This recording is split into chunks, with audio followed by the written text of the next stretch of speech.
So this is part 2. Nabal told David's young men that he sent to go ask for help. No, he wasn't doing it. So when they went back and told David, David was mad. Now David finna take matters into his own hands. He said every man strap on his sword, like he was going to go get vengeance. And every man of them strapped on his sword. David also strapped on his sword, and about 400 men went up after David, while 200 men remained with the baggage.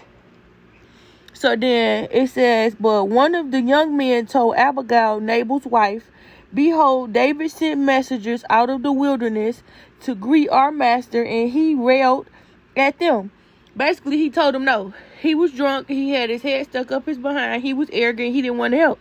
So the young men also told that David Mans helped them. Like, he made sure they were straight, and when they was out in the wilderness, made sure everything was good.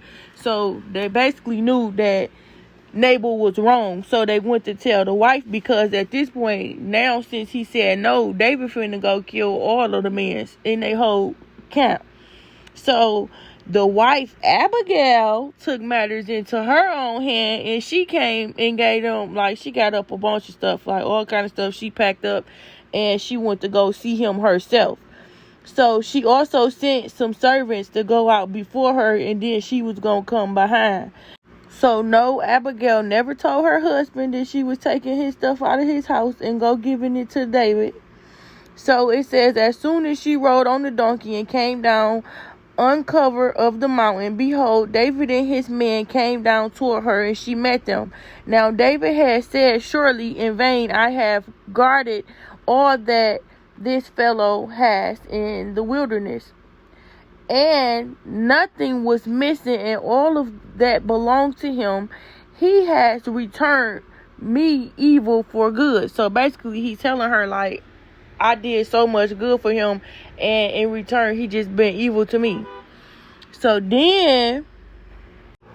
basically when Abigail saw David, she dropped to his feet and was begging him to let her speak. So she was trying to speak on behalf of everybody else besides her husband, but she basically was begging David not to take matters into his own hands and let God do the vengeance on her husband. And she told him that her husband was a folly. He was folly. Folly was with him. That's what she told him.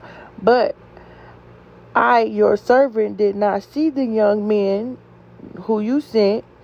And now, my Lord, as the Lord lives, as your soul lives, because the Lord has restrained you from blood guilt and from saving with your own hand. So basically, God sent her to restrain David from going to take matters into his own hands. So vengeance is mine, said the Lord.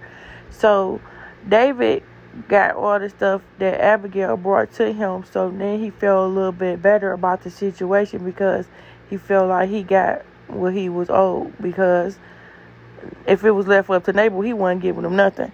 So then when Abigail went back to their house, Nabal was drunk. He was still having a whole feast, like nothing wasn't going on. So that means David and his men and them really would have caught Nabal with his pants down, because they was all getting drunk having a feast. Like they wasn't going to come and do no revenge on him telling them no.